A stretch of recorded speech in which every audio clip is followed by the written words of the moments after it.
Additionally, she has also written infant curriculums for Macmillan publications and contributes regularly to educational editorials and designing content for training.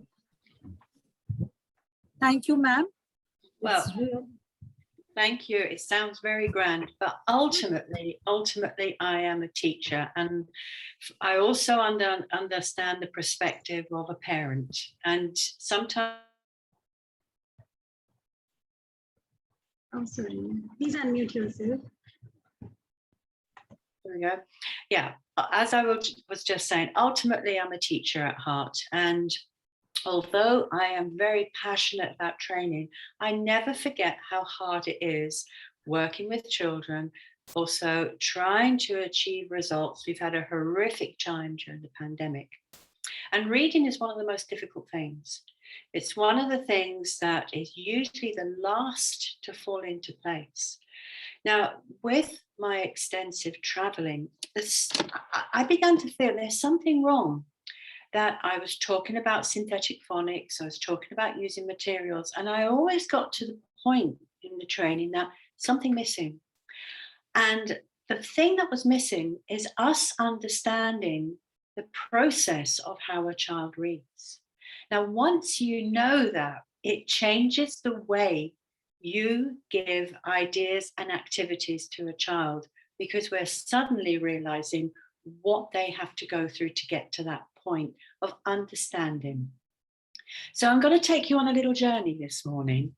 I'm going to take you on a little journey of understanding how we start off reading and how that moves on to other areas of learning, but also Before you start, I would like to give just 1 minute so that everyone can greet you personally. So yes, please do. Please do. Yes, please do. Mute yourself to greet ma'am personally. Everyone, please. Oh, good. Namaste. Hello, ma'am. Welcome, ma'am. Good afternoon, ma'am. Hello, ma'am. Welcome. Good afternoon, ma'am. Welcome, ma'am. Welcome, ma'am. Hello, ma'am. Good afternoon and welcome. Happy to see you, It's ma'am. privilege to see you. It's Thank lovely you. to see you. Good afternoon and nice to see you, ma'am. Ah, look, we've got a little boy, Richard. Very Namaste, nice to ma'am. see you, little one. Very nice. Well, as I said, it's wonderful to interact, and this is what it's really all about, being able to pop into your groups and being able to share. And sharing knowledge is the most rewarding thing. So I hope this morning, after my little presentation, I do have another presentation that I have to go to today with Sarah Wernham about reading material, curiously enough, about the JollyPhonics readers. But so it was a good idea to start with my little presentation with you before I finish with you and move on to her. So if you'd like to share the screen, I can get started. Okay, Which is lovely. yes, you can share the screen. Thank you. There we go. There we go. And yeah, this is always the most worrying moment, you know, when we get to screen share. So, right, I've lost my beginning. There we go. Huh? Right, just give me. I'm just going to stop sharing because I've lost my beginning. 1 moment. This is always. I can see what's happened. If you just forgive me for 1 moment. Sure. But yeah, it's got stuck on presenter view, which is a nightmare for me. There we go. Okay, it's okay. No way. Yeah. Well, I do like to get it right. And here we go. So going to screen share again. This is the problem when you've got too many tabs opened. Yeah. Yes. All right. So I thought I'd talk to you about reading in early years in the infant classroom, because this is where we need to get it right. Now, if you are using JollyPhonics or synthetic phonics, this will be very useful for you to understand how the child actually understands that a shape has a sound, and that goes towards emerging reading. So I'm going to start off with something really interesting for me, and I've studied a lot neuroscience and linguistics, and ta-da, here we are, the brain. Isn't this the most amazing thing? And it's one of those things that we forget that needs to grow. Now, as you can see on the left-hand side and the right-hand side, we have what each part of our brain does. But look how connected they are. We can't use spoken and written language if we aren't creative and understand voice or even draw. So these are connected. We also need to understand about letters and sequencing, and this fits in with all the information on this side. Music, it's a sound. So for me, when I was teaching, it was, how do I know what a child is learning? So I looked deeply into this process of how children are building up the nerves, the big nerve cortex cells that go from one side to the other to the other. But you know what? We all reach a capacity, a percentage of these things. And thank God we don't reach them to 100%. Otherwise, we would not be individual. And it's the same with children. Many of you who are parents probably realize you have a child who's far more musical than they may be with numbers or letters. You may have a child who's fantastic with language, but they may not be that great with drawing. So we never reach 100% in each area of our learning, but that's what makes us really individual. And this is what we've got to remember with children, that children will touch on all of these. They will reach a percentage, but never 100%. Another thing we've got to remember, and you are probably very aware of this, is that a child born in January is completely different to that child born in December. And there's a big gap which gets smaller and smaller as children proceed through primary into secondary. And we have to facilitate that big gap of learning. So I'm always pleased to start with this because it makes us think, yeah, we've got to get everything working. And this is why with JollyPhonics that the multi-sensory kinesthetic approach manages to get some of this going most of the time. We don't do every class multisensory activities like moving letters around. It may be more listening, it may be more observation, but generally we are trying to get the left and the right side of the brain working. And I've got something for you to watch. Have a look at these twins. Did you know that we have been speaking for about 100,000 years? We have only been reading for about 6,000 years. So you can imagine that the brain is still catching up. But what you do realize is that what we see, what we hear, and what we say are connected. And the final thing that we do is start to write. Look at these two children using their primary instinct, which is to communicate. Have a look, it's a great video. I'm not going to play it all, but I'm going to play some of it. Have a look. If I can get it going, there we go.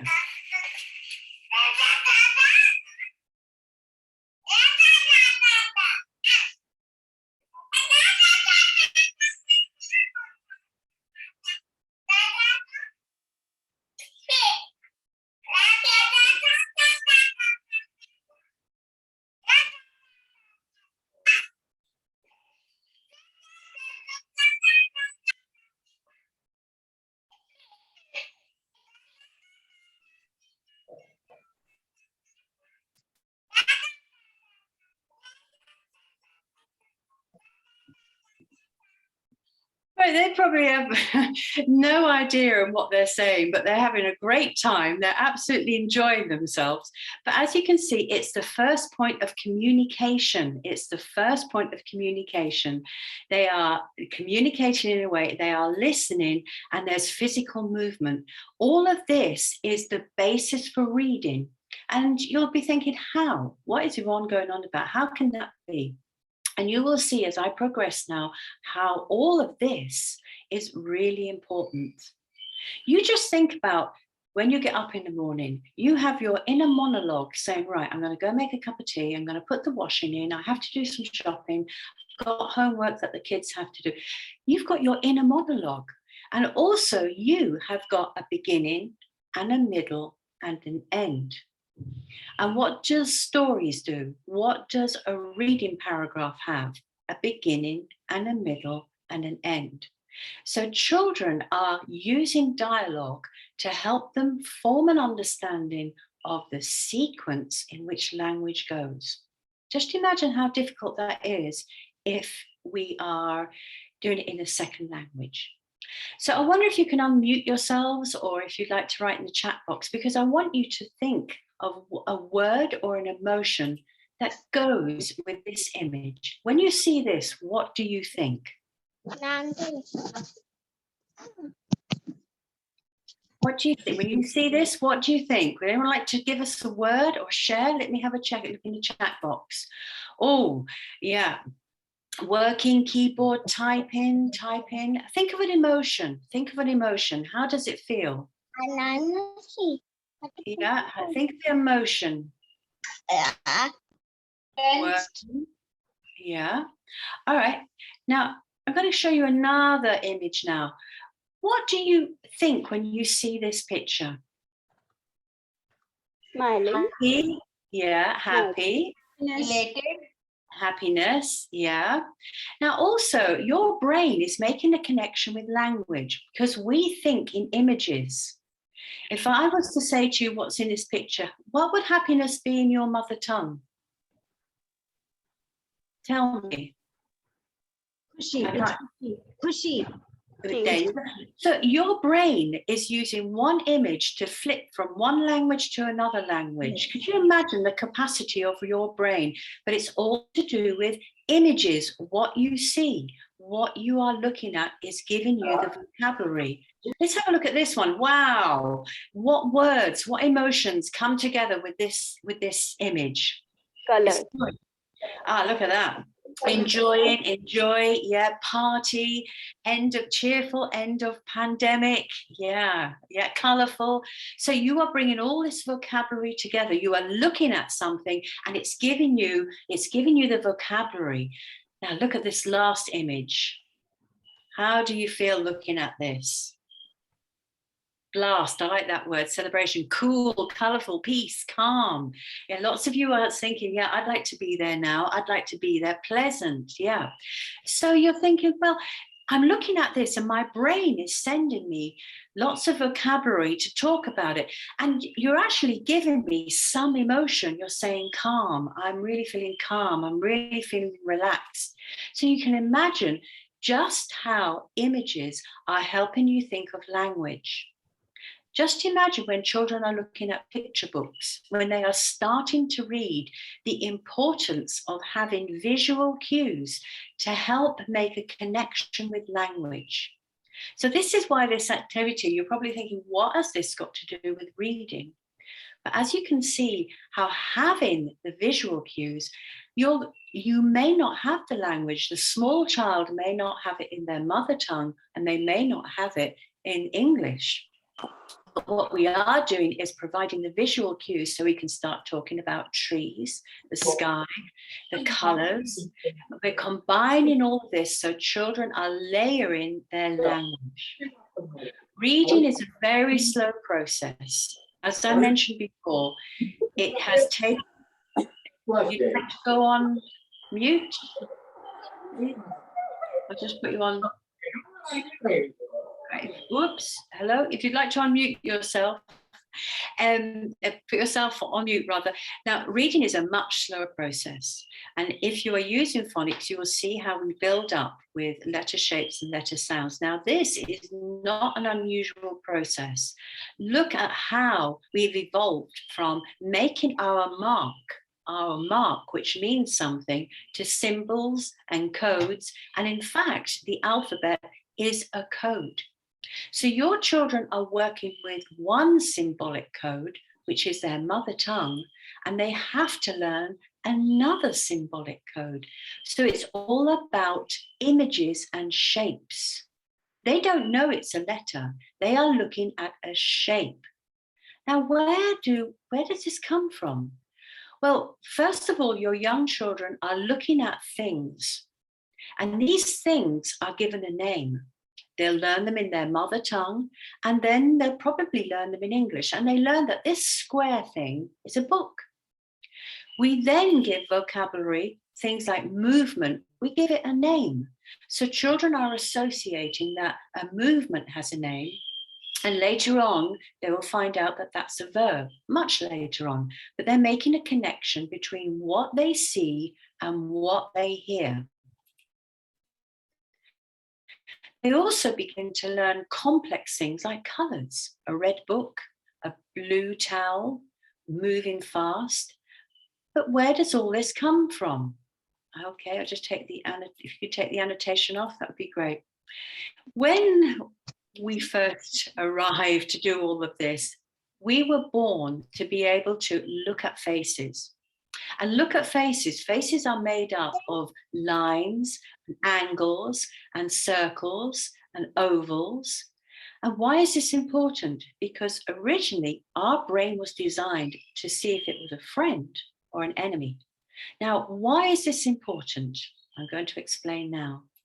Because as the eye is looking at a letter shape, just imagine your child is looking at the beginning of phonics, which is S.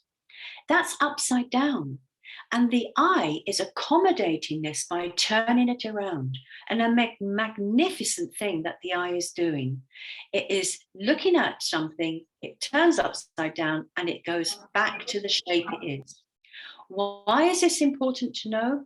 Because many of you wonder why children have mirror writing, and also their writing goes up and it goes down. And also sometimes we have the beginning of dyslexia. It is because the eye is trying to accommodate all of these reversed images, and a letter shape is an image. So this book, the colors, the verbs, and even our writing are all images. Those pictures I showed you at the beginning are images. These shapes are images, and this is what the brain is trying to connect. So when your children are looking at environmental print like McDonald's or road signs, even their names, they are using the strategy of looking at angles, as you can see here, and shapes, just like with the face, to make a connection with an image, and we give it a name or a sound. So if I roll back to that slide where I showed you the beach and the keyboard and the boy, your brain was automatically giving you a word for that. Our brains are automatically giving us a sound for this image. And we're using the same strategy. And this is why it's so important that children are doing the multisensory activities in the sand, the air letters, even if they're doing gentle tracing, because we are building up everything that we have here so that they are making the right image, the right shape to go with the sound. And it's an amazing process, and one we must not rush, because if they don't get it right at the beginning, it means that we have gaps later on with reading, because all of these go together. And that's why these really good tactile activities are a help. We don't want to overdo it, but they are a help for when we move on to reading. So this is just a little introduction to understand where the child is coming from and why those activities where they're doing up and down and lines across are so important, and mark making, because it all goes together with reading. Reading starts with young learners when they're looking at environmental print and they're beginning to think, well, you know, my name is Sanjay. Look, there's a S. Look, I can recognize the S in that. And we might have a Paula here, and I can see my P. They begin to recognize environmental print around them. They also begin to use what I was telling you about understanding that a shape can be a sound. And I've had parents who say to me, my children are reading, they're in the car and they're reading McDonald's and they're reading Coca-Cola. No, what they're doing is remembering the shape, they're remembering the color, and they're remembering the sound of that image, which is an amazing process as well. But also what happens is children start to get interested in print. They begin to understand that print has a meaning. There's a curiosity with why are there lots of images and why are there words? What are those words? What do those squiggles mean? And this is why the more you can read to your child, the more interested they become with letters and shapes and the build-up of that knowledge. It's very connected. We don't want to rush it too quickly, because if we push ahead too quickly, it means that when it comes to doing the tricky words and the sight words, we're not allowing enough time. So obviously, using something like a synthetic phonics program helps children identify the shape, recognize at the back of the brain, put it both together. Here I'm looking at the image and here I'm looking at the sound, and it comes together. And I can start segmenting and blending, and I'm reading. Now, this is a difficulty for children in any language, but if you're moving from one symbol language to another symbol language, we often have a slowing down. So your child may be reading faster in their mother tongue than they are in the second language, and that is perfectly normal. Also, we can't give a diagnosis of dyslexia until a child is about 6 years old. Because as I mentioned, the brain is going through all these different processes, and children do mirror writing, big writing, and they may have to work on their pencil control. So this is why some countries wait till they're about 6 or 8 before they start a lot of the reading and writing process. So as you can see, we're building up and building up. So a quick word about synthetic phonics. It's a great way for children to understand the dynamics between letter shapes and their sounds. And using a program helps you know where you're going. You can use a lot of resources by yourself, and that's absolutely fine. But the one thing I would say is think about your pace and your planning. And as you know, working with a lot of children, you've got children who are really quick, boom, boom, boom, boom, boom. And they often are the ones who set the pace for the rest of the class. We want to look at good, solid implementation at a good pace where we move forward and we go backwards. Using synthetic phonics gives what I mentioned about the brain, the connection, and many of these skills transpose from one language to another. So if you're doing a lot of reading in your mother tongue, the strategies from that will move over to reading in English. Of course, it's a different language, but the focus, the using the visual cues, finger tracking, anticipating, looking at punctuation will fall in. It's a crossover one.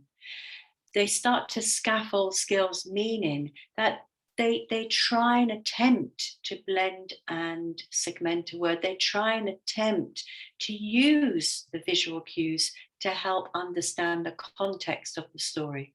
And as I said here, many of the strategies, and again, what we're trying to do is get children competent in more or less both languages. But of course, many children go home to a non-English speaking environment.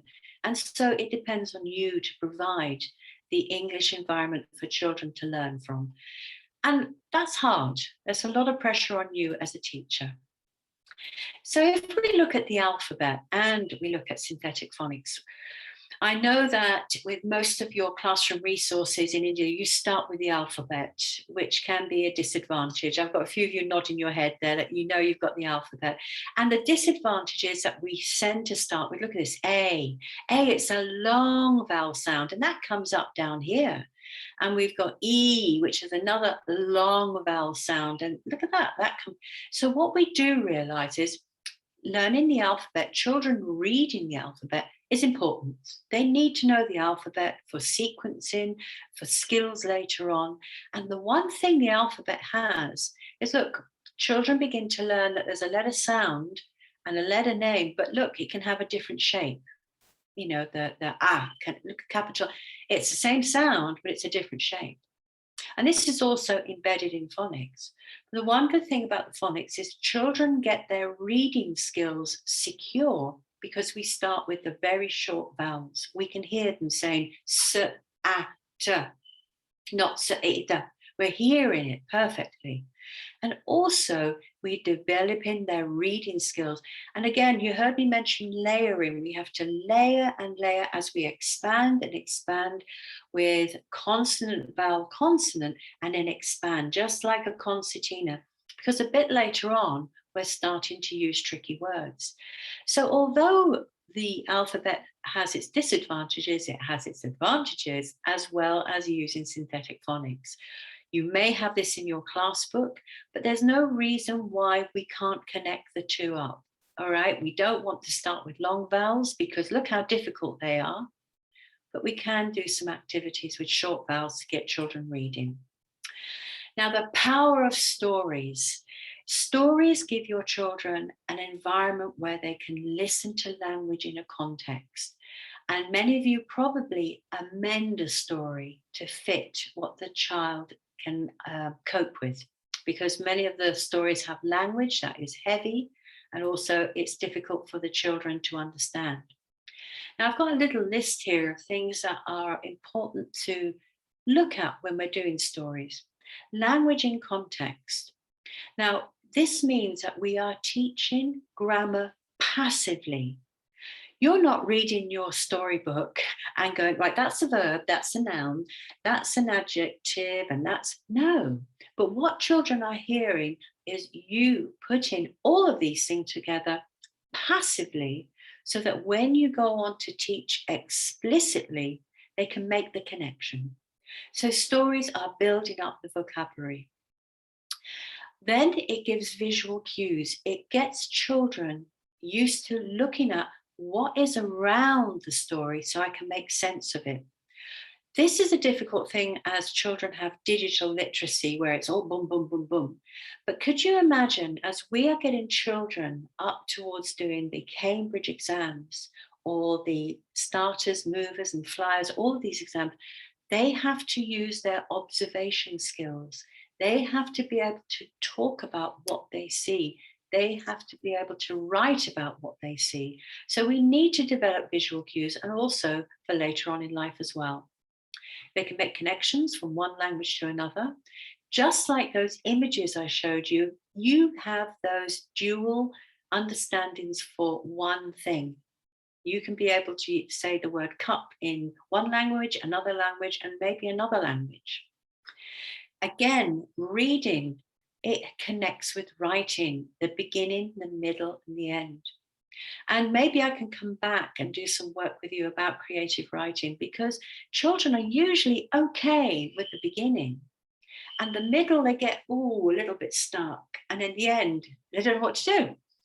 Now, reading and reading helps get the order correctly. And it helps with time phrases. It helps with organization. And you can imagine with reading how this goes through to other areas of our life, understanding how to organize things.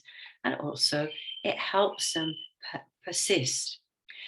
They develop a narrative. Now, the narrative, I mean that is something they can transpose to writing. Many of us start creative writing by using something children know about their life experiences. We're going to write about what you did with mummy and daddy. We're going to write about things that we understand. So we have a beginning and a middle and an end. And also the hardest thing when using synthetic phonics is vocabulary acquisition, because most synthetic phonics programs like JollyPhonics, they do have the vocabulary, but they don't focus on it explicitly. They're using it. You're learning spelling rules and you're learning how to use language. So how do we start with very young learners? Children need to be, then it starts with talking, just like those babies that you saw at the beginning, as you can see the connection now that they're hearing, singing. Singing is really important because they can hear the onsets and rhymes. They can hear the rhythm of the language. They need to be able to look at books and also environmental reading. But also you have to have and implement interactive reading. And I'm going to explain this with like see, what you hear, and what you read. Now, you as the teacher have to be able to use completion prompts. And that means that you ask questions like, what did you think of the story? Did you like the ending? How do you feel about it? So we're talking about what happens at the end of the book and getting a response from the child. Recall prompts. And this is, can you remember what happened after the farmer couldn't get the turnip? Say if we were doing the enormous turnip, can you remember? So children are having to engage their sequencing memory to roll back. And also this will give you an idea of their comprehension. So recall prompts are very good. How did the mouse feel? Can you remember what happened to the dog? Open-ended prompts where you're asking the question and they're having to ask, what do you think or how do you feel, so that they can respond. You're not guiding them too much. The what prompts, the most important things that children are using: what, why, where, when. And these questions again, where they're answering, and then you get, if they answer, where was the mouse? In the farm.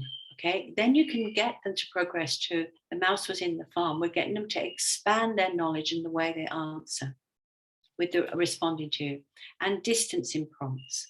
And this means that you're giving the child an idea of where the story took place, if they can imagine all of these things. So this is something you can work in. And also what we think is that the prompts help the child say something about the book. So again, it's something that they will need to learn for when they become fluent readers. You can evaluate what the child has understood from the story by the way they respond. And also, as you can see here, the child is rephrasing, or you're using grammar in a different way to ask a question, but you're using the vocabulary from the books. And children are learning that what they have heard can then be read. And they may have the skills to do this. Now, the one thing about reading for children is that this is what it looks like if you don't understand what a symbol means. Can you imagine a child looking at this thinking, I have no idea what these squiggles means. I know that they're letters because I can see them around. This is just what a 3-year-old or a 2-year-old is looking at. They can see a beautiful picture. They can perhaps make out it's a fox and there's a tree, but this is all jumbled up because they've had no instruction that a symbol has a sound and it makes a word, and that word is information. And then we start with children getting to understand that a letter shape has a sound. And when children are reading, if you'd like to just put in the chat box or share, what skills do you think is simple text like this they're using?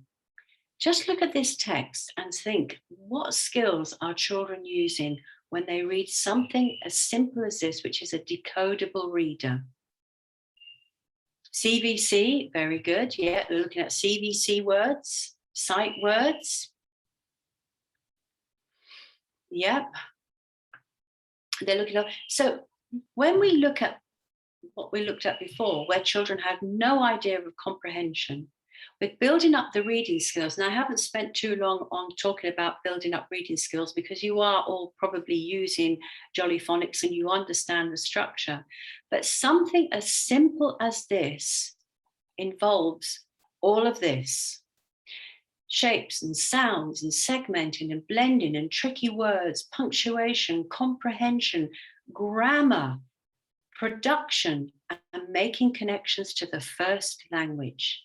So you can imagine how the amount of skill that goes into reading something as simple as this, which may be achievable when children have been doing synthetic phonics for a period of time, that we are engaging all of these skills, which if you remember with the brain how we're crossing over all the time, means that the children are building up the scaffolding skills to get moving. But also something as simple as this reading material you have here, you can assess. You can assess with the child if they've got all these in place. Okay, grammar may be a difficult thing, but you can get them blending, you can get them segmenting. You can pick on a word and say, okay, can you segment and blend this word? Got. Okay, they're doing that really well. Can they tell me the short vowel sound? Can you tell me the short vowel sound in this word? E, E, E. Okay, can you tell me the short vowel sound in this word? Oh. So it's an evaluation. We also have tricky words. You could get the child to point out the tricky words. You know, we have he, that's a tricky word there, and we have and they can do that. And also we have some punctuation. Now, be mindful, we may not have done punctuation, but children are making observations about the beginning of a sentence having a capital letter. So with this tiny bit of reading, I'm listening for production. I can ask for comprehension. I can also evaluate if the child has learned some of the concepts that I have already done in my class with this simple little reading activity and things that you can do in your CBC book. Also, something as simple as this, if you are working online, look how easy it is to use something like this. The cat.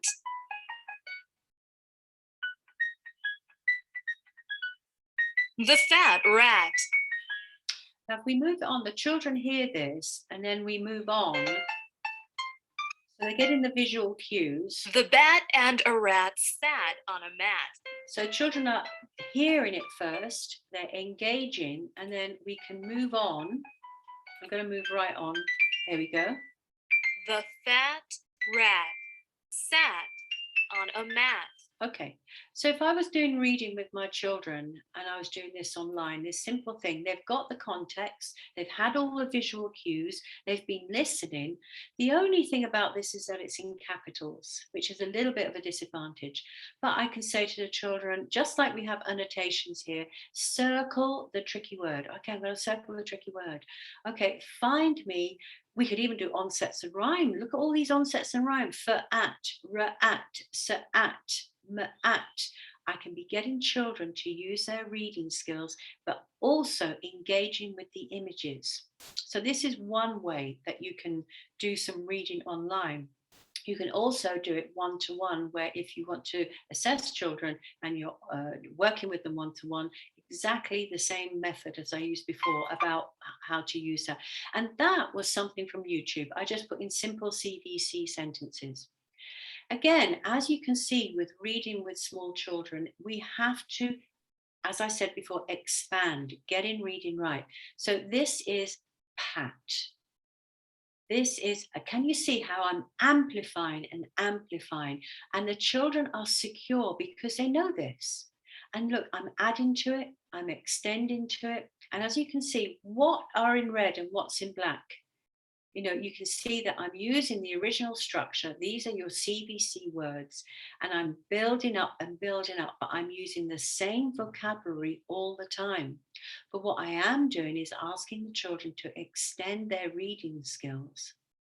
It might be repetitive, but the one thing is they're having a different combination. So I used to have these in class where these were on pieces of card. This is Pat. This is a cat.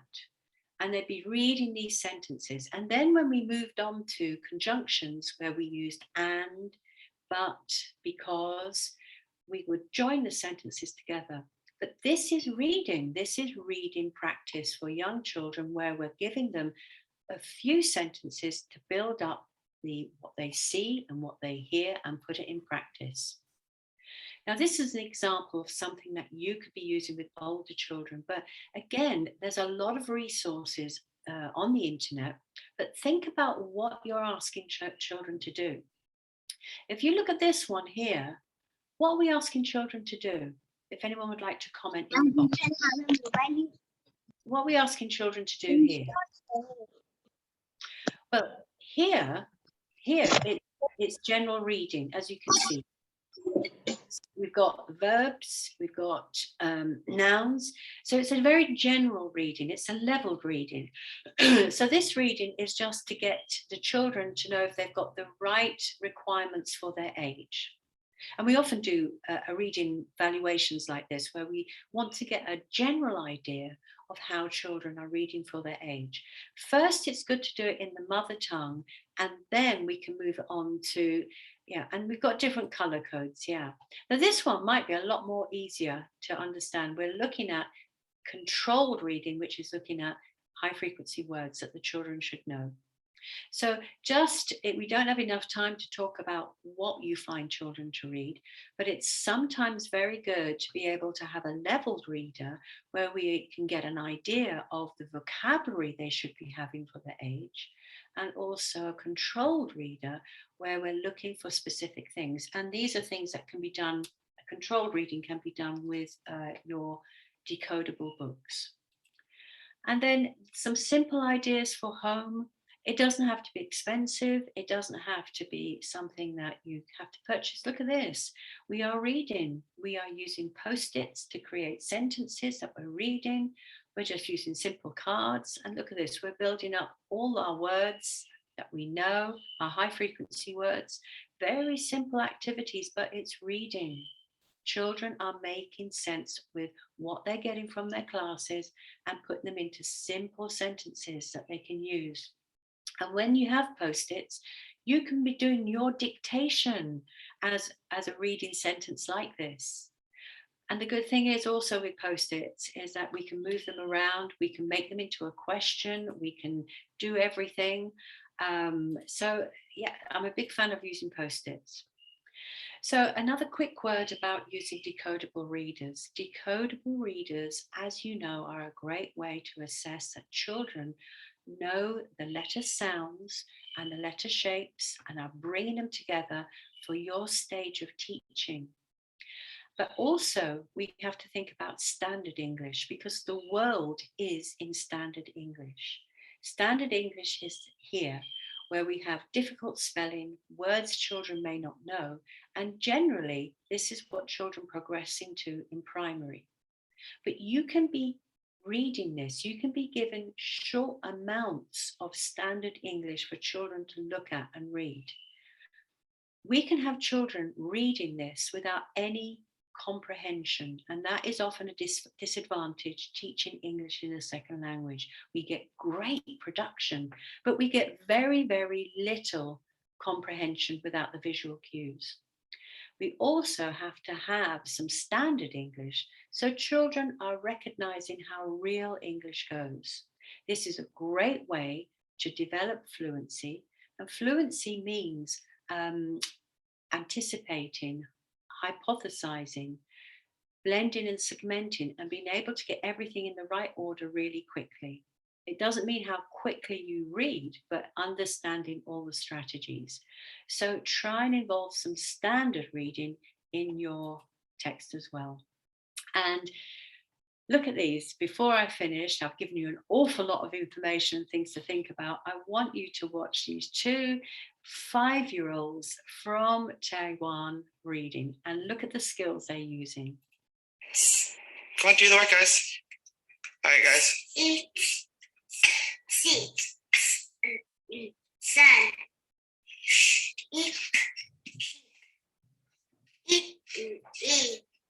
8, next. No, just the sounds.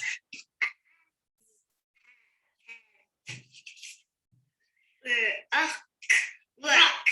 Good. Can you switch? Can you switch the pointers, please? 6, 7,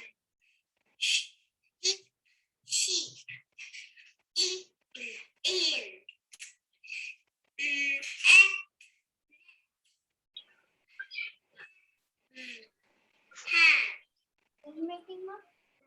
Raw, Joseph? Can you teach it?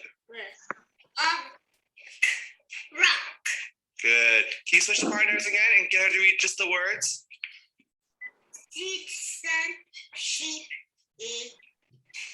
net, have rock. Good. Switch partners, please. Sit, sun, sheep, in, hat, rock. Good. Can you read the word? Can you read the story now, please? I sit in the sun. On a rock. Is it Croc? Joseph, you're the helper. You're the teacher, right? I sit on a rock. I sit. Huh?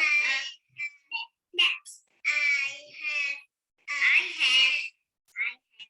net. Good. Come on. I have a sheep.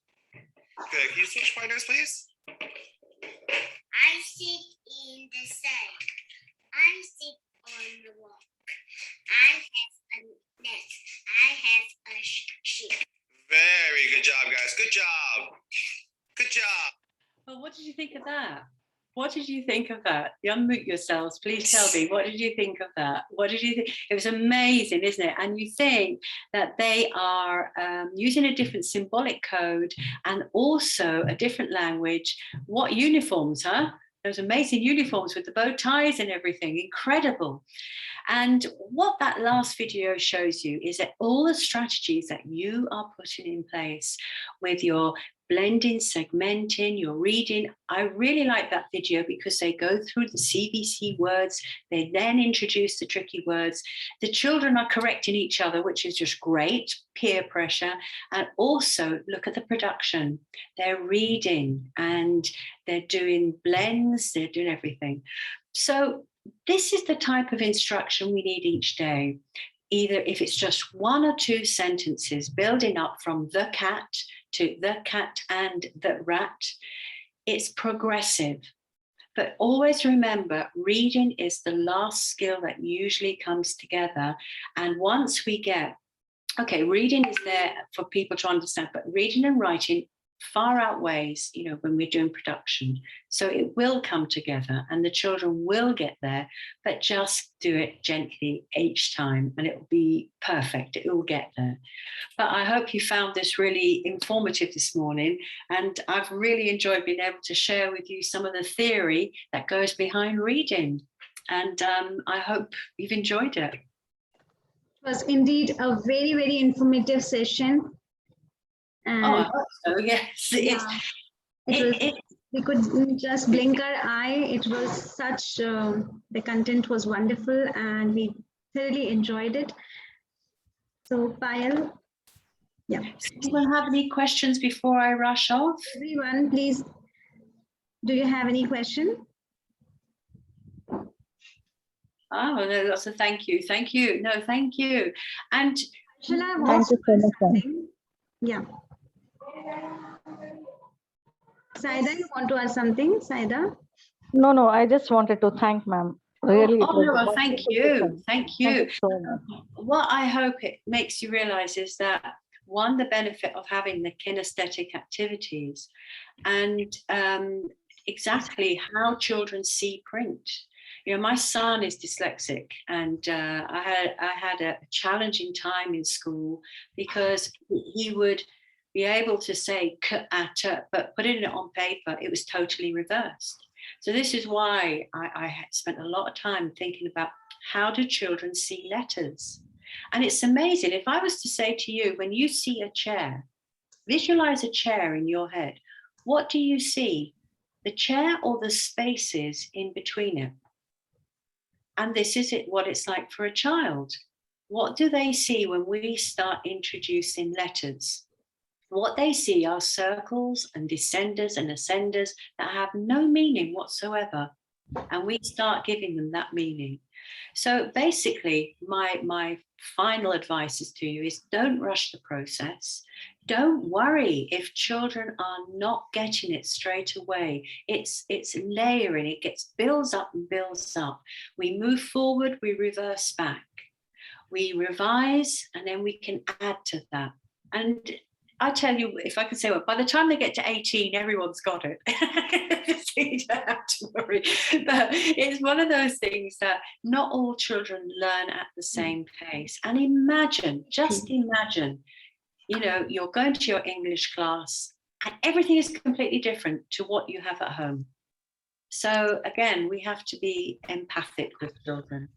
But well, thank you very much. I do have to rush off now. I've gone over my time, and I'm now with Sarah. I can see lovely And, comments in the chat box. And it would be Thank lovely. you so much, ma'am. Oh no, thank you. It would be absolutely lovely to come back and be able to do a bit more about writing, and then you'll see how it all fits together. I've done a little bit about that, but if I do about writing, you will then understand that process as well. I'm glad I could make it, and hundreds of people could join you and just took this knowledge from you, share this knowledge from you. Well, anytime. I mean, this is it's a way of just passing on what I have gained over the years. And what is the point of having it? You can't be selfish with knowledge. You need to pass it on. You have a big heart, Johan. But what I said is what I found was I was doing training, there was something missing. And the bit that was missing was just understanding the challenges for a small child who's going along in their world, happy in their world. You have to think from their point of view. From their point of view. And once you understand their point of view, where they're looking at the search shape, and it's like, I don't know, and how they build up the sound, which is a word, to that, and that connection all the time. Now remember, they're doing it one in their mother tongue, which is one symbol, and then they're making that symbol has a sound that may be similar to the other language that you're teaching. How confusing is that? So you may have a S sound in your mother tongue with a completely different symbol. Yes. So can you imagine, as a small child, you're being told it's one symbol for S, and now I'm being told it's another symbol for S. Yes. So you've got to think about that as they go on. But thank you very much. Details, Yvonne, and they are very true. It's all yes. Thank you for a lovely session. Thank you. Thank you. Thank you. From Creative Heights Academy, he's Regan. We have around 80 to 100 kids with us, and we have teachers from all over. Many international kids also with us. Thank you, ma'am. Thank you. Thank you. And I'd love to come back, and maybe the next time I could do a longer session. I have to go now because I'm. Thank you, ma'am, once again, and we are really extremely thankful to you to give us so much time and so much knowledge, which is really going to help each one of us. So thank you. It has, and I can read the comments, how thankful and grateful everyone is, and how to. Oh, great. I did. Thank you, ma'am. Thank you. And I look forward to coming back. And as I said, maybe it would be a good idea to now look at writing, of how we do creative writing. And again, we would look forward to it for sure. Okay, well, maybe we can organize that. Well, thank you very much for the positive. Thank you, Yuan. Thank you. Thank you. I am sorry I have to rush off now, but we will do this again. We will meet up again. Lovely. Sure, for bye sure. Bye. Bye. Bye-bye. Thanks a lot. Bye. So now we have again Harshla with us, and we will quickly rush to the next topic, that is tricky word. Tricky words. Okay. So yesterday we just, I just introduced you that we are going to start tricky word today, because it's also equally important for parents, because as children, till now we have learned that how children, we can help children to read and write. But those were all the words which children can read with phonic sounds. Am I right? All the words we did with the help of phonic sounds. They can blend the phonic sounds together to make a word.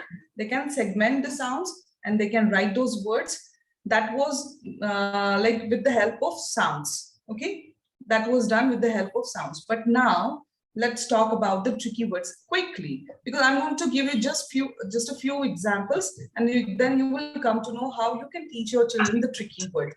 Okay, so as I told you, to make learning and teaching interesting, we can use some props like this, a hat which I wore yesterday.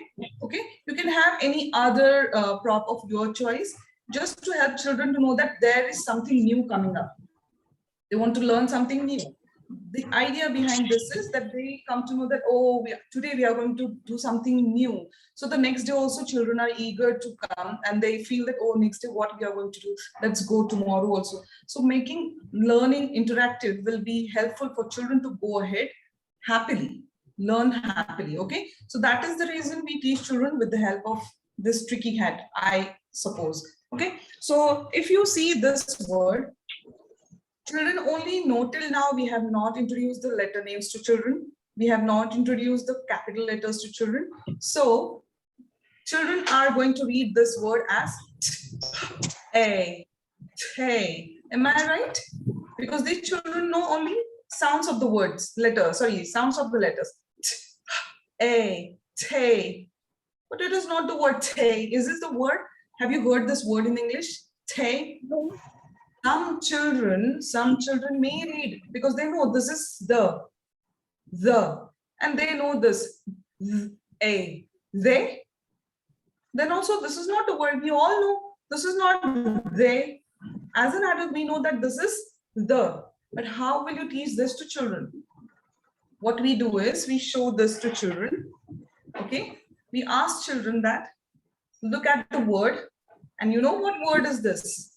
This is the. The boy is sleeping. The girl is dancing. The children are playing.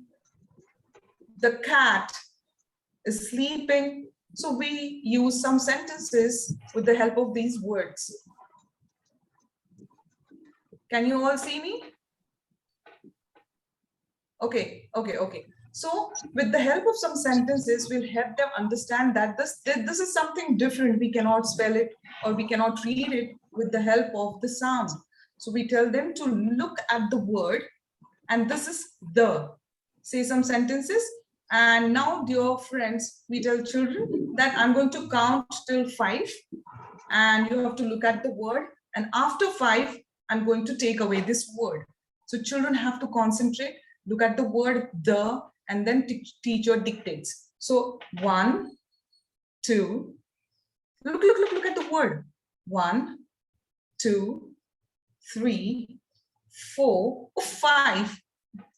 Word is gone. Can you all please write in your notebook? So teacher tells children to write that word in the notebook.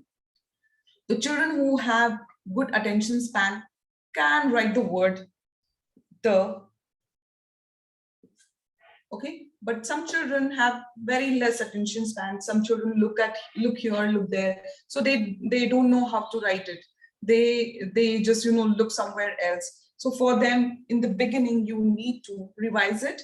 And later on, when you start introducing the next tricky word, you can tell them, now you have to concentrate. You have to concentrate. So what are tricky words, my dear friends? They have some trick in them, because basically children know this. Children know that this is the. They just have to remember the tricky part of this word. Okay, that is why this word is called, some words are called as tricky words. Okay, so to help them remember this, they should remember the pattern. I mean, some part is regular, some part of the word is regular, and some part is irregular. As an adult, we know this is E, but we haven't taught them that the name of this letter is E yet, not yet. Okay, because after completing 42 letter sound, after blending and segmenting activities with the help of those 42 sounds, we immediately introduce these tricky words. So before that, we don't introduce the letter names to children. Okay, so helping them to understand the pattern of the word, saying some sentences with the help of that word, and then doing some activities. Yes, I'm going to keep it, and I'm going to count till 5, and I'm going to take it back. Ask children to write that word in their notebook. Again, the activity which is there in the pupil book, it says, look at the word, copy it as it is. The children copy that word. Okay, when they look at the word, look, copy. So they copy that word as it is, and then they have to cover it. Then they have to cover it, and then they have to write it on their own by recollecting what they saw. how the word was written, the. Okay, so they try to write it here, and then they can just check if their spelling is correct or not. Once they understand that yes, their spelling is correct, they can have one more go. So this is how we help children to learn the tricky words. Okay, first let them blend with the sounds as usual, a, te, and just tell them that, oh no, this is not the word, and then tell them the actual word. Okay, the other method you can do is you can just ask them to say, look at the word and say the. Look at the word and say the. They understand the pattern, they recollect, and then they write the spelling for the.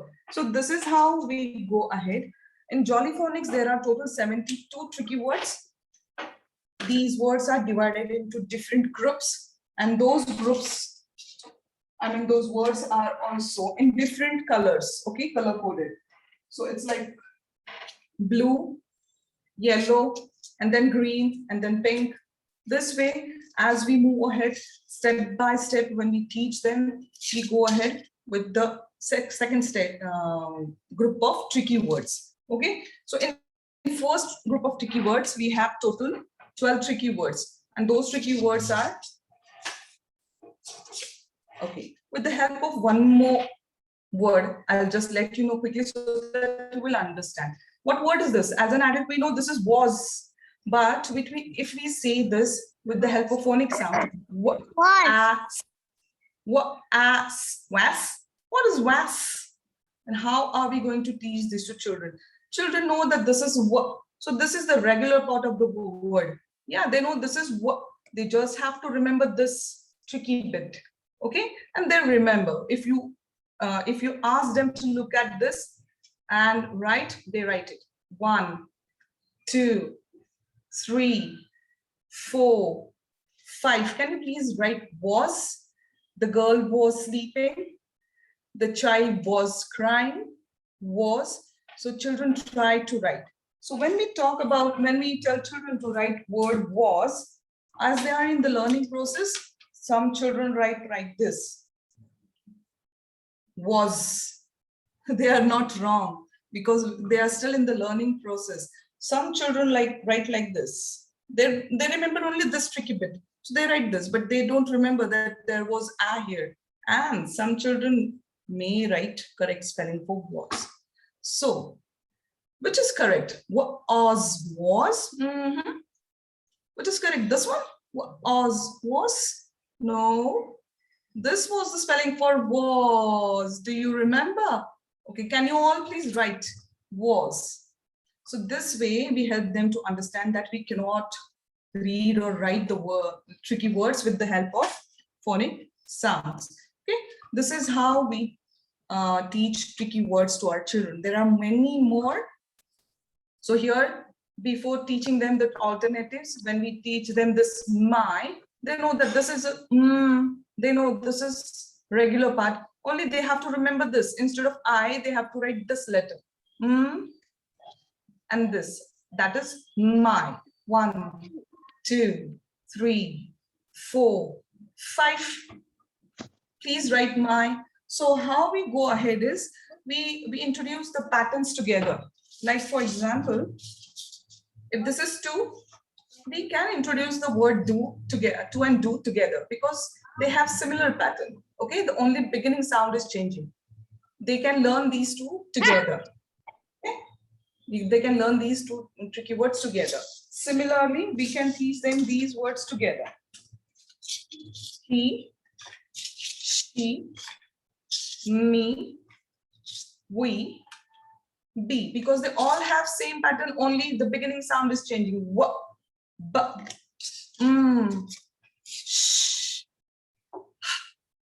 okay, and they understand it very quickly. That's a kya piche e hai. They all have letter E at the end, though they don't know the name of the letter. Okay, they understand the pattern of writing. And this is how tricky words are taught to children. Do not rush to introduce all the tricky words together. Okay, one tricky word on one tricky word, just you can introduce alternating. Like today, if you teach the tricky word, tomorrow just do revision for that tricky word, and then go ahead to have another tricky word on the third day. Okay, leave one day and then introduce the next tricky word on the third day. You can have, like, you can introduce 2 tricky words in a week. If there is a school for 5 days in a week, you need to introduce 2 tricky words in a week. But if there are similar tricky words, yes, you can go according to your pace. You can see how the understanding of your class children is. If they can cope with more words at a time, yes, you can try that. But try to understand that they should understand these tricky words very well. Okay, this was all about reading part. You have to go with the writing part too. We do writing and reading simultaneously. Once you feel that yes, now they can read the word be, ask them that please write the word be. There are n number of activities to work for these tricky words. Okay, we actually wanted to have those activities today. I don't know how we are going to do that. So maybe we will have some video, we will post some videos in the group related to tricky words. So Yes. is there anyone who is having any doubts? Yeah. So we will be sharing the activities through sending the links to them, because we have a time limit. It's already 3. Exactly. There was one question popping up again and again about open and closed syllable. Yeah, there was somebody who was. So actually, what is a syllable? Syllable means what? One vowel in a word, right? If monosyllable word means there is only one. For example, can you all quickly write some monosyllable words here? Janan, you're asking words, so I would suggest you to download JollyPhonics app. Okay. And there you will have 6 groups of tricky words. Okay. So each group has 12 tricky words. So total 72 tricky words you will find in JollyPhonics app. Okay. Now I have got the examples of monosyllable word: cat, gun, sit. Yes. Just a minute. Mute yourself, everyone. Yes. So now g, s, at. So you see the vowel. What is the position of the vowel in the word cat? What is the position of the vowel? K, at. So the vowel is enclosed. So we call it closed syllable. Okay. But as we say he, so e. Now, what is the position of the vowel? At the end. So after the vowel, there is no consonant. In that case, it is known as open syllable. Okay. So e, he. Now, after the long vowel sound, you don't have another consonant. So in that case, it is open-ended. But when we say cat, k, at, so the vowel is closed between 2 consonants. So we call it as closed syllable. I hope I am clear. What is the difference between the tricky word and the sight words? Yes, this is a very common question. Now, tricky word will always have a tricky part. Okay, that's why we call it tricky. But sight word may not have the tricky part, but we call them sight words because those words are high frequency words and they are often read in a book. Okay, so for example, when you read a page and one particular word pops up again and again and again, then it is a sight word, high frequency word. Now that particular word, if it has a tricky part, then it is called a tricky word. Okay, but if it is regular word, then it is not the tricky word, but it is a sight word. What about the sight word the? Can we can say it in 2 ways. The, no, it's the only. Sometimes we stress it to give specification to the noun. Then we stress it. Okay. Jolly readers. Someone is asking for books for reading. So please go for Jolly readers. We have orange readers, red readers, blue readers, green readers, and yellow readers. So there's a sequence: first orange, then red, then yellow, then green, then blue. So those are decodable books. And once the child has finished group 1, he can read a certain number of books. Then once the child has finished 2 groups, then he has few books to read. Once the child has finished with 3 levels, then he will have some books. So it will go step by step. So the moment the child is finished with group 1, still he can read some particular books that are orange readers. Orange readers, they are having 7 categories. First category will have only group 1 words, then group 1 and 2, then group 1, 2 and 3. I have put some of the stories in my YouTube channel where you can find the samples. Okay, is there any other question?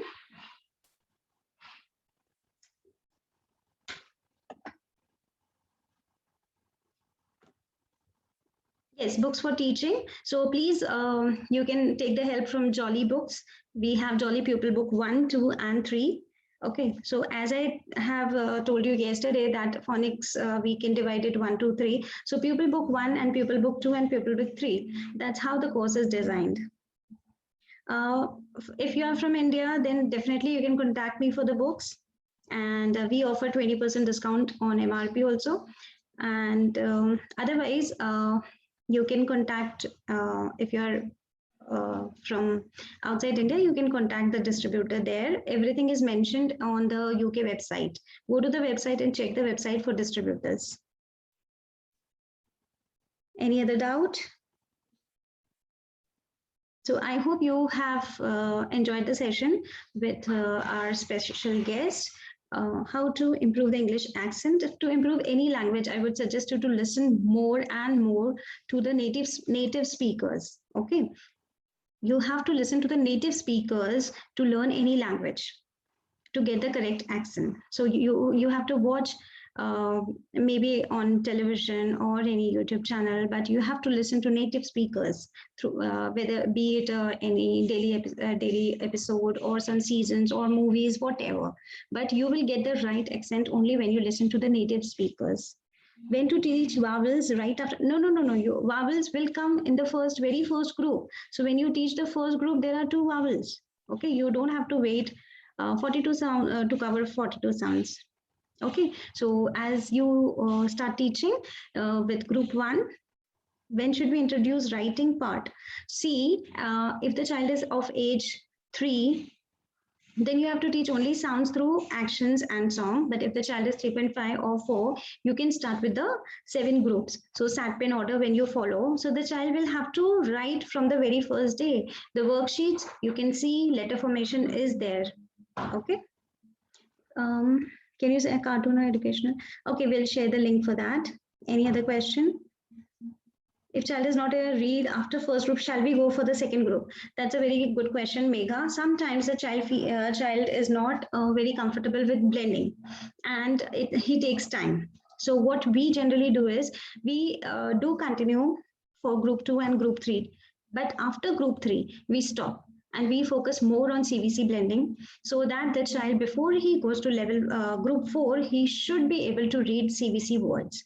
Okay, so you can go from 1 to 2 and 3 along with focusing on blending part, but do not move to group 4 unless the child can read CVC words.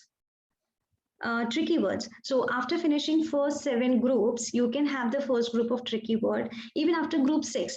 Why it is important to start tricky words after group 6 is because TH sound. Okay, so the is a tricky word. So you have to wait till you finish that particular sound before you teach the tricky word the. Okay. If the child is of 7 years, how we will go? So if the child is of 7 years, what you can do is you can check for the 42 sounds. And in JollyPhonics app, there is a screen test. Go for the screen test and check the sounds. You just have to click and the child has to answer. So you will get the exact list that which sound the child knows and which sound the child doesn't know. So you can select those particular sounds and you can work on that for the children who are above 6 years. When to introduce blend? So what is a blend? Blend means mixing 2 sounds that we are doing from day 2.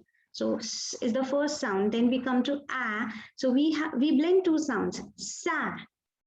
Okay. Screen test is there in the app. EA words like head break should be done because So you have to wait till you don't teach the alternative spellings. You'll have to wait for those words. Till then, if the word comes in the book, then it is a tricky word. Once you do that particular alternative spelling, then the child will read it as a regular word. Otherwise, that word will be taken as a tricky word. A lesson app, JollyPhonics lesson app. Cl, bl, fl, all these are consonant blends. Okay. Cl, bl, fl, these are consonant blends. But that is consonant vowel blend, that is also called as phonics drill.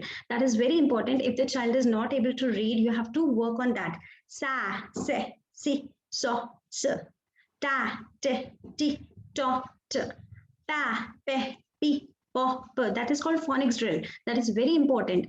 जो लोग हिंदी जानते हैं तो हिंदी में मात्रा हम कैसे सिखाते हैं, क, का, के, की, right? वैसे ही इंग्लिश में phonic drill is very important. If the child is not able to read, that means you have to work more on phonic drill. Sa, se, si, so, so, ta, pe, pi, po, po, like that. Can you please tell what to do with the child who can't pronounce? See, you have to teach with the lip movement where the tongue touches. So you have to work on that. Reading is easy but confused while writing. Yes, phonics will help more for reading. And once a child is into reading, ask him to read more and more so that the words become sight words and it helps the child to write correctly. What is the difference between long vowel, vowel team? Long vowel sounds are made of vowel teams because two vowels go walking, the first one does the talking. But sometimes long vowel sound can come from a single letter, like all the 5 letters A, E, I, O, U at times also give the long vowel sound. So that time they are not pairing, they are not in team, but the single letter is giving the long vowel sound. What is the duration for level 3? Sorry. So generally it takes 3 months to cover one level. Indian version, I missed that. What is the, should we go? Actually, all the comments are coming so fast that I'm just missing. So what I'll do is I'll unmute you all and we'll have 5 minutes for the queries. So you can put your queries. So you can unmute yourself for your query. Ma'am, please say E or sound alone because I'm confused with or. I don't know. Give me some examples, words. Give me some words. Folk, storm, corn. Oh, that's long. See, when you say hot, then O is short. But when you say corn, then O is longer one. Okay. Okay. Okay. Yeah. Any other question? Ma'am, what about the word great? Hmm. Like the first vowel is E there, right? Yes. And we have to read the letter as a E only. Yes. But So when we, yes, ma'am. The rule is not applicable that when two vowels go walking, the first one does the talking, because here it is an alternative spelling. So in Jolly grammar books, you'll find pupil book 1, 2, 3, 4. As you go, you will find alternative spellings. That air sound can come from these combinations. So the child will get the entire list, and that's how gradually he will learn that this word falls in this category. Till then, if the word comes, tell the child that there is a tricky part, and that's why it becomes a tricky word for you. Okay, ma'am. Thank you so much, ma'am. And one more word, UT word, right? So has a but, right? Yes. What about the put word there? Again, you can tell that it's a tricky part. It's a tricky part, okay. Later on, you will tell the alternative spellings for O sound, and there you will have U also. Okay, so okay, ma'am. In a systematic way, when you go for Jolly grammar book, somebody has asked for classes. Yes, Creative Minds Academy has various classes, JollyPhonics, Jolly Grammar for Kids, and we have a team of 8 to 10 teachers, more than that, in fact. And we have early morning sessions, late evening sessions. Throughout the day, we have many batches, so you can contact. Excuse me, ma'am. Yes. Ma'am, so S sometimes gives the sound of so, and sometimes it gives the sound of z. Like yes, vowels. When S surrounded with vowels can give z sound. S surrounded with vowels can give z sound. Okay. Oh, okay. Thank you so very much. Ma'am, I have a question. Yes. Like C and K has the same sound, right? So when we are doing segmenting of words like cat, so the child doesn't know when to write, when to use C and when to use K. I mean, they normally get confused, and See, this is a cat, question what they normally ask. in the word cat, it is very clear because you know that Yeah. C takes A-O-U and K takes Huh. E.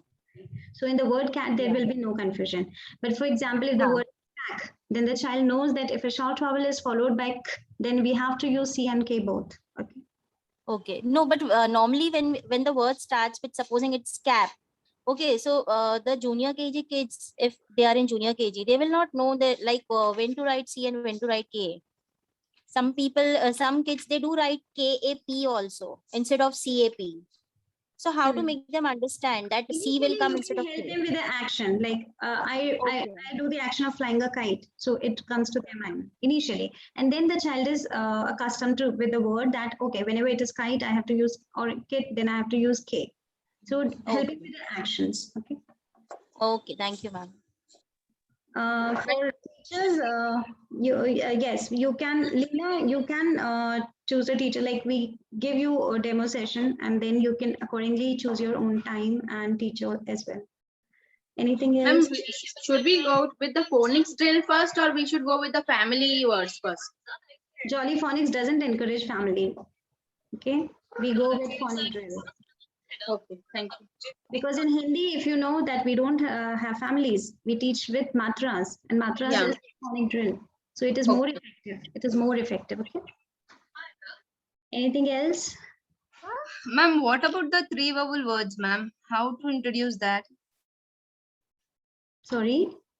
Three vowel word. Like? Great. Sorry, create. Okay. How to introduce that? Like when two vowels is present, we'll say the first vowel like. We teach syllabication. We syllabicate the word and teach them that this syllable, this vowel goes in this syllable, and this vowel goes in this syllable. Okay. Okay, with the syllabification. Okay, ma'am. Then you have to put one vowel in each syllable. Okay. Okay, ma'am. Thank you. There are a few queries coming to me directly for classes for kids, so that you can message me personally. Any other query? So this is the last day, and now I'll unmute you, and I want to get the feedback. Okay, so please give your honest feedback for our 6 days free workshop, where our teachers have done a tremendous job, and they have actually put a very hard work and efforts. So let me. Also, there is so much, there are so many queries about grammar session. So definitely we will be planning with my team, but it might take some time, maybe after Diwali. Diwali is a big festival here, and now the whole of the month of October will go in preparations. Okay, you all can unmute yourself. And I just would actually Famida here, ma'am. Actually, last two section only I have attended, and I'm regretting now, like why I have missed last first three classes. Like really, I missed it. I don't know why I have joined the group, but even though I have missed it because of this timing, then after that I got lots of feedback. Like really, it was awesome. It was helpful. I thought why I should not attend. Like yesterday and today only I have attended. Please let me know if any other section is if you are giving. Surely I'll attend that. It's really helpful to teach my daughter. Really, thank you so much. Thanks a lot. I would like to have feedbacks from everyone. Yeah. Yes, ma'am. Parmila here. Yes, I'm really thankful for these classes, ma'am. And I want to thank you to my headmistress also. I'm a teacher, and I didn't know about these workshops. And she told me, Parmila, you can join these workshops. And after that, I felt, after all, in today's day also, I was saying to my headmistress also, thank you so much, ma'am. Thank you so much, ma'am, for these workshops. I'm really thankful to you, ma'am. Thank you so much about the JollyPhonics, the knowledge of. Thank you so much, ma'am. Good afternoon, ma'am. Shilpa here. Thank you so much. Like it's from the bottom of my heart that I'm expressing. Please do like that was a complete revision of everything, and the things that you have presented, they were so helpful. Even the activities, the board activity done by Harshula ma'am, everything was superbly coordinated and presented. And ma'am, thank you so much. And looking for more workshops like this where we can just participate and learn more and more and share more and more. Thank you so much, Shilpa. Thank you so much, ma'am. Yes, Kavita. Shweta Kavita here. Good afternoon, Shweta. I find you a very, very dedicated teacher, humble, soft-spoken, and ready to help everybody. I'm so thankful and I'm really grateful, and I feel happy and lucky to meet you also. Thank you so much, Kavita. Thank you, Shweta. Thank you for everything. God bless you. Thank you so much. Ma'am, do you take any phonics training classes? Yes. So for that, where should I contact you? Like, is it on your number? Yeah. I'll share my ma'am. number. Yeah. Okay, ma'am. So can you just share your number in the group? Yeah, sure. Okay, ma'am. Thank you so much. Yes. You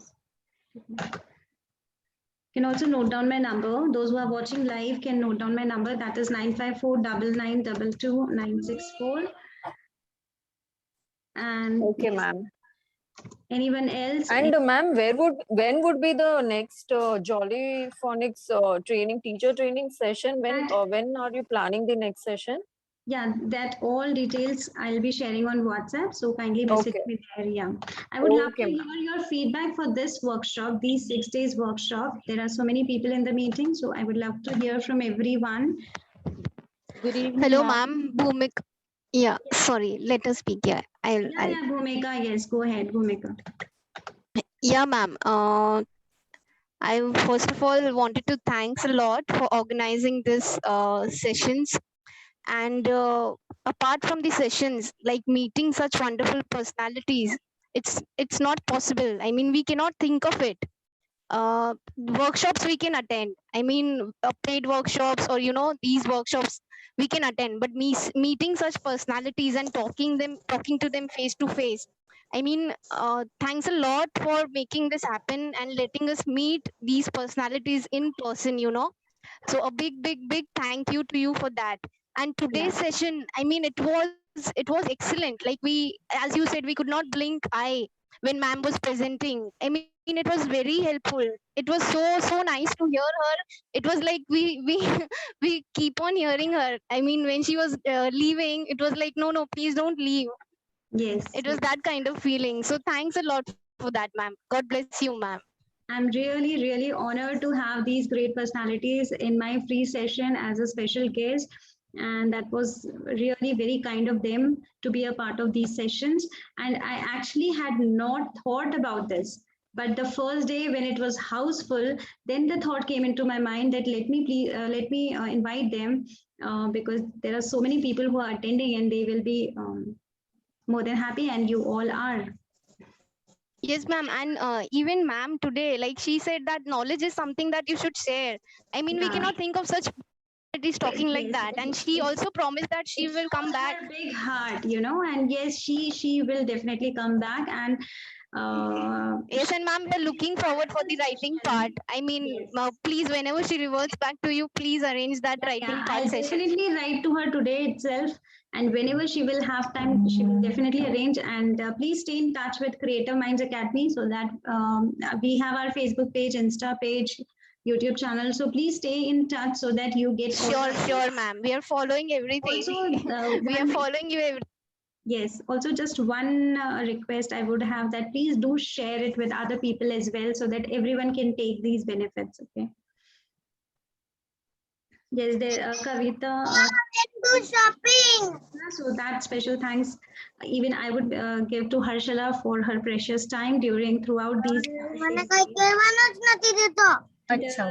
This is going to be this is going to reward you in many ways, Harshala. That's a promise. So with this, let us end the last session for today regarding certificates and all. I'll be putting every information into the group. But give me a day. We were really quite busy because a few things were unplanned, like inviting the guests and everything, so that was a little hectic. So give me a little time, and definitely I'll be putting all the information regarding certificate, courses, everything. So let's enjoy Sunday, and before Monday I promise to share everything. Okay. Shweta ma'am, Rian wants to talk to you. Yes, Rian beta. Yes. Today I went for shopping. Okay. Yes, My 2 o'clock class. Saturdays are meant for shopping. No, Good. he is telling he went for shopping today, but he didn't wanted to miss your class, so he came running back. Okay, that is so sweet. So did you enjoy the session, Rian? Rian? Yes. How much? He is a regular attendee of the session. I think the youngest one. That's really sweet. Okay. Bye bye everyone. Bye. God bless you, teacher. Bye. God Bye. bless you, teacher. Bye, ma'am. Bye Thank bye, you. ma'am. Thank you, Thank you, everyone. Hansila, Thank ma'am. you. Thank you so much. Love you.